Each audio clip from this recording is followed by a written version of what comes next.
Hey there, and welcome to the recipe video for the rotisserie prime rib with the herb paste. We had some technical difficulties in the early part of filming this video, and what you're hearing for the first little bit will be some voiceover. So here I am telling you about what is in the herb paste. Some parsley, that's the basil, oregano, and rosemary, along with some other seasonings, seasoning salt, pepper, olive oil, primarily. And right now I'm probably just babbling on about where I got this recipe. Found it with a friend online. Great herb paste, so thanks to whoever came up with it. And here is the cut up herbs. I'll put it on the website, the quantities of everything, and I always make a little extra, so I don't worry about too much how much I have. I'll even it all out once it hits the blender. So there is the cut up parsley, rosemary, basil, and oregano.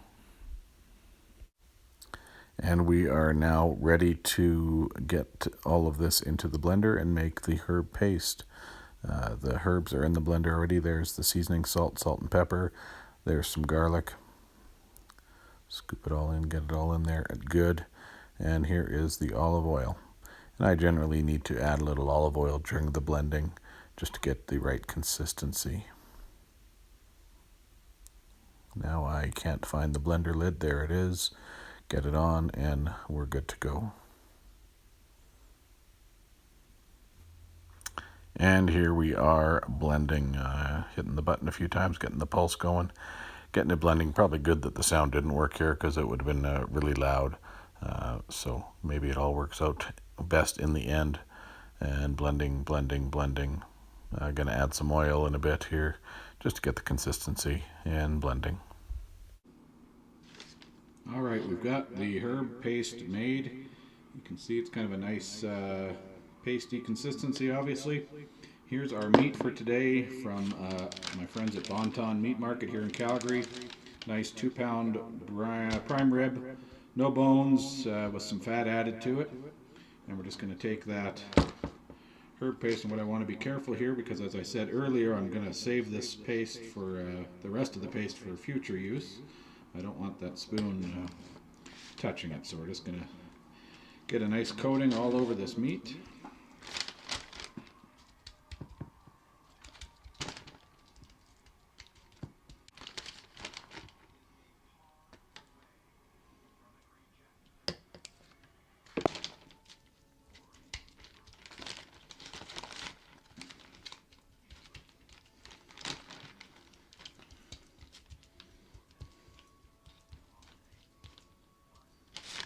Alright, that is ready to go. I'm just going to let that sit for a few minutes while I go get the grill ready. Alright folks, we are ready to get this onto the rotisserie and get it on the grill. It's warming up.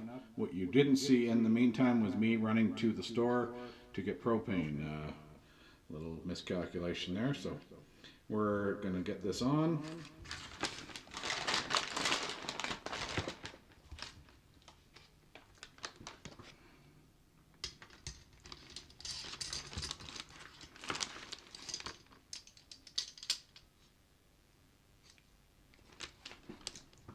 Tighten that up.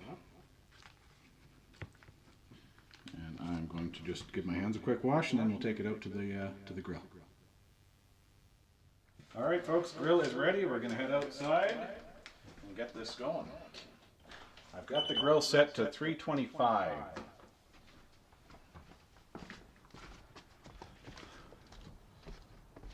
Door closed so the cat doesn't get out.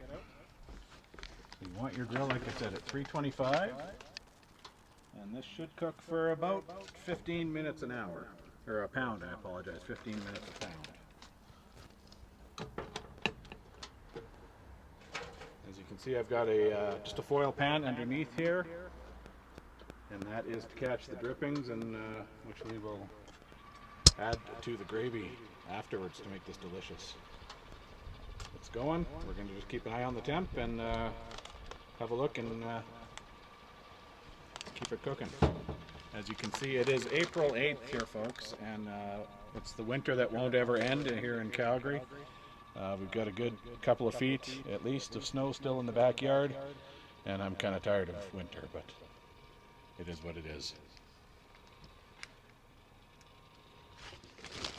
Okay, folks, we're back inside. The roast is outside, getting tasty, and we're just getting ready, some of the rest of the dinner ready. I've got some baby potatoes here. We're just going to season them in some oil and some herbs and seasoning and roast them in the oven. And we got some vegetables as well we're going to do up later. So see you in a bit. All right, we got the potatoes all cut up. Just going to simply toss a bit of olive oil in there and then season them up. Nothing too fancy. I've just got some roasted garlic and peppers, dry seasoning. We're going to use this on the vegetables later as well, so I just like to keep some consistency there in the flavors. Give that a good shake all over. Mix it up.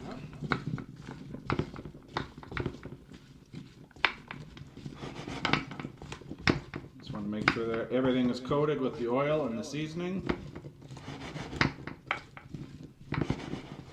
And then into the oven at, I got it at 425. We want this to cook fairly quickly. And that should take about half hour, 45 minutes. And next up, we'll get the vegetables going. Okay, we're getting the vegetable dish ready to go. And this is just going to be some vegetables that we are going to roast on the grill once the roast, the prime rib is done. Now I've got some pepper here, an orange pepper, zucchini, and then, you know what? Keep it simple. I just buy this mix of broccoli, carrots, and cauliflower all ready to go. I'm going to cut all that up, get it into the bowl, mix it with some oil and the seasoning, and then when the roast comes off, we'll throw this in a grill pan and grill it up real quick, and it's a real tasty, simple, light vegetable side dish.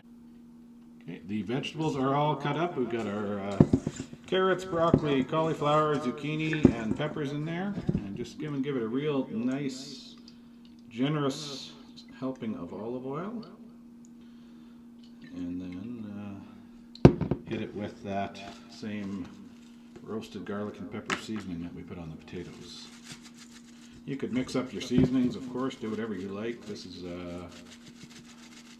just our preference, and like I said, I like to keep the flavors consistent between the potatoes and the vegetables. If you want to do something different on them, by all means, do what makes you happy.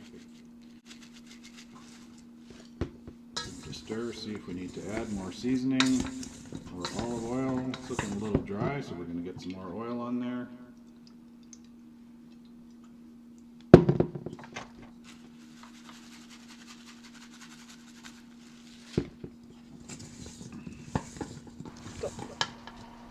Alright, we're out here. The roast should be about done.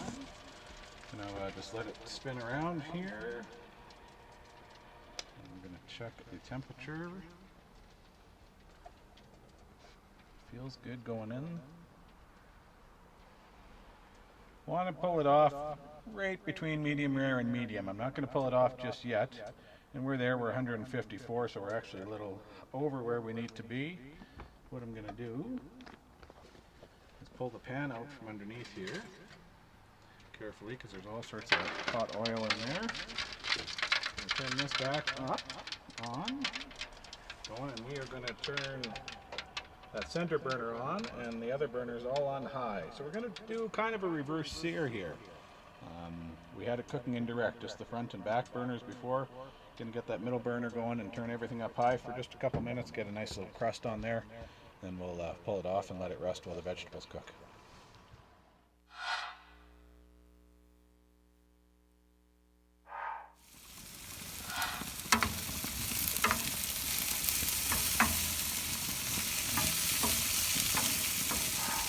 If there's still some left over. It's really quite watery.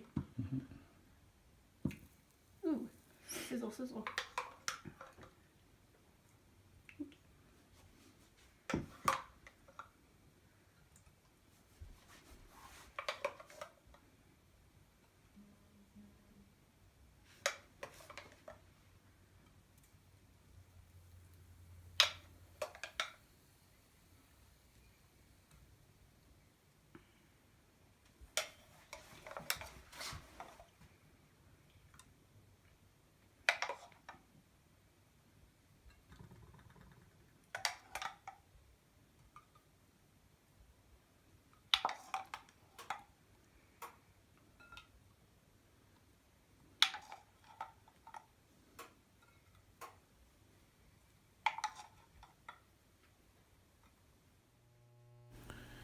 had some more recording difficulties, it would seem, here.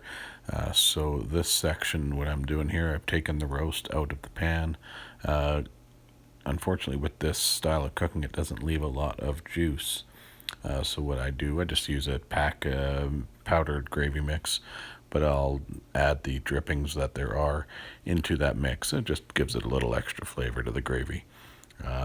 Cutting up the roast now, got the string off, and the fat that the butcher added, took that off, and just slicing here in high speed, getting her done. And here's a nice picture of the cut roast, and then also the final plated dinner. Bon appetit.